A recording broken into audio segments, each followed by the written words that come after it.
तुला लगन के चार्ट में अगर आपका राहु और शुक्र का युति पंचम भाव में बन रहा हो तो ये युति का प्रभाव आपके लिए कैसा रहेगा। देखिए, कुंभ राशि में आपके राहु और शुक्र दोनों ही स्थित होंगे पंचम भाव में। यहाँ शुक्र आपके लग्नेश और आपके अष्टमेश होके आ रहे हैं। तो यहाँ आप बहुत कुछ हाइड करने की कोशिश करेंगे, जैसे आपका कोई रिलेशनशिप, आपका कोई लव अफेयर, या आपके जो इमोशंस हैं विशेषकर अपने आप को लेकर भी, धन लग्जरी ऐशो आराम को लेकर भी, और अपने पार्टनर को लेकर भी। यहाँ पे अब आप काफ़ी मिस्टीरियस हो सकते हैं। दूसरों के लिए आपको जज करना उतना आसान नहीं होगा। राहु और शुक्र का ये कंजंक्शन मैरिड लाइफ के हिसाब से उतना बेटर साबित नहीं होगा। अगर यहाँ शुक्र वक्री हो जाएँ तो इस कंजंक्शन का जो प्रभाव है वो आपको वैसा देखने को नहीं मिलेगा जैसा आप यहाँ एक्सपेक्ट कर रहे हैं। क्योंकि वक्री होने के केस में शुक्र राहु से सबसे ज़्यादा प्रभावित होंगे और राहु का जो प्रभाव है और भी स्ट्रांगली शुक्र पर पड़ेगा। वैसे तो शुक्र राहु के मित्र हैं वास्तव में, लेकिन राहु जो है वो आपको शुक्र से रिलेटेड चीज़ों में कहीं न कहीं बहुत ज़्यादा ऑब्सेशन देगा और इवन इल्यूजन भी। इसलिए इस प्रकार का जो जातक होगा, चाहे वो पुरुष हो, चाहे वो स्त्री हो, उनके अट्रैक्टिव होने और उनके बहुत टैलेंटेड होने के तो चांसेस हैं। बट मैरिड लाइफ के हिसाब से, रिलेशनशिप के हिसाब से ये कंजंक्शन उतना बेहतर नहीं माना जा सकता। अगर किसी भी पुरुष के चार्ट में ये कंजंक्शन बनता है तो उनका लव मैरिज होने की पॉसिबिलिटी बहुत ज़्यादा स्ट्रांग होगी, या वो अपनी पसंद से एक अपना पार्टनर चुनेंगे साथ में। लेकिन अब शुक्र अष्टमेश है, तो अष्टमेश होने के केस में आपकी जो इन लॉज की फैमिली है उनके साथ आपका रिलेशन काफ़ी मैटर करेगा। ऐसा जातक हालांकि लॉटरी सट्टा से, शेयर मार्केट से काफ़ी फायदा ले सकता है और वो किसी भी तरीके से एक अपना हिडन इनकम सोर्स भी बनाएगा। यहाँ पे अब आपकी एजुकेशन जो होगी कहीं ना कहीं उसमें आपका नेचुरल टैलेंट आपके काम आएगा। तो आप बहुत ही एक टैलेंटेड पर्सन हो सकते हैं जो कि एक सामान्य व्यक्ति में देखने को नहीं मिलता। इस तरीके से अगर आप शुक्र से रिलेटेड कोई भी अपना प्रोफेशन चुनते हैं या तो फिर शुक्र से रिलेटेड किसी भी बिजनेस को चुनते हैं तो आपके लिए आगे बढ़ने के चांसेस काफी स्ट्रांग होंगे। अब क्योंकि शुक्र लग्नेश ही है, लग्नेश होके जब वो पंचम में आ रहे हैं तो आपके लिए कहीं ना कहीं ये और भी ज्यादा इंपॉर्टेंट हो जाता है।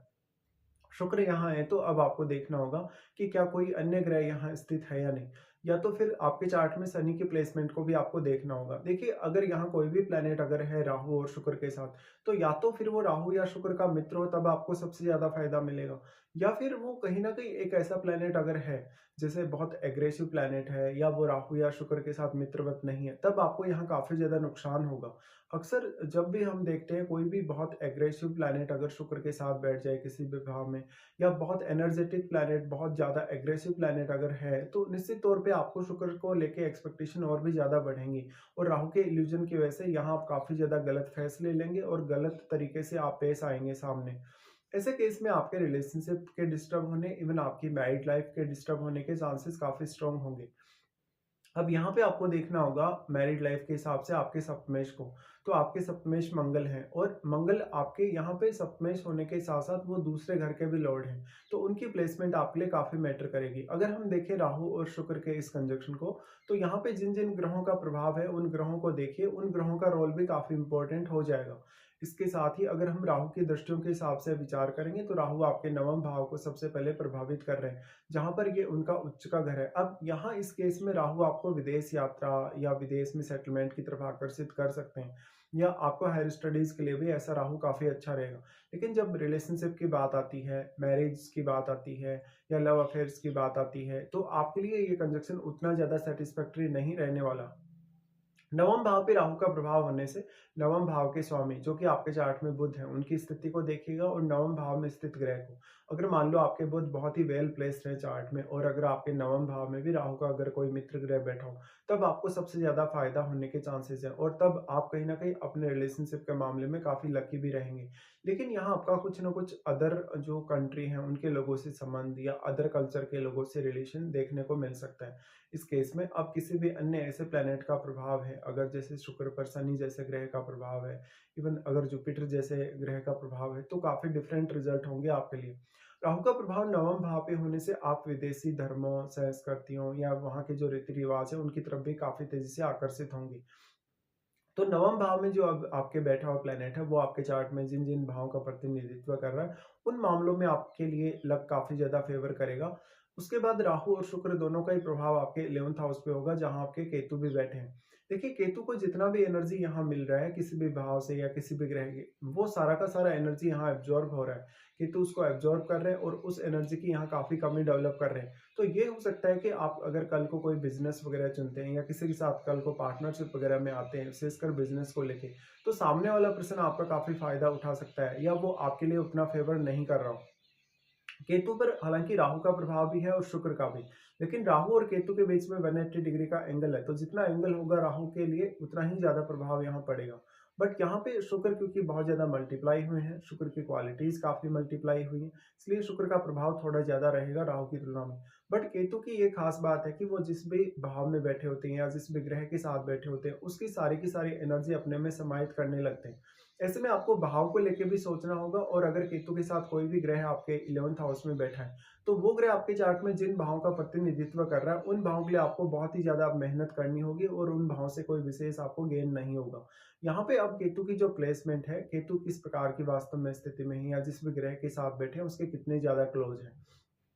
तो आप अपने नेटवर्क सर्कल से, अपने मित्रों से या जो भी आपके बहुत क्लोज लोग हैं, उनसे कोई बहुत बड़ी अपेक्षा ना रखिएगा।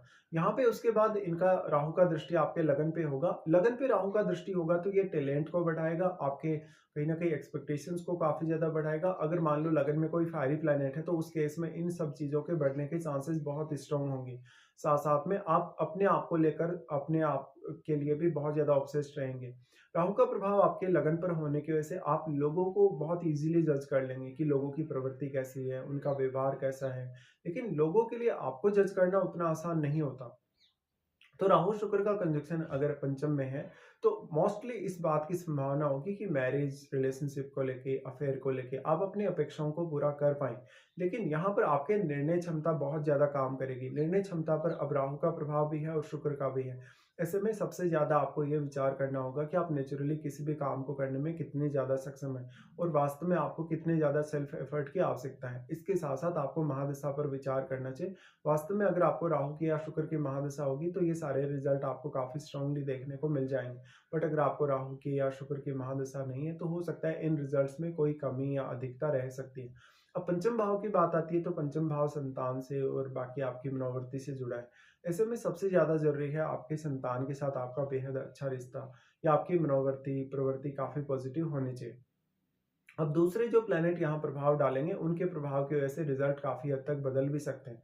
लेकिन राहु की प्रवृत्ति वही रहेगी। राहु अगर यहाँ कोई भी प्लैनेट बैठेगा तो उसको मल्टीप्लाई करेंगे ही। साथ में उस ग्रह से रिलेटेड आपकी अपेक्षाओं को भी काफ़ी ज़्यादा तेज़ी से बढ़ाने का भी काम करेंगे।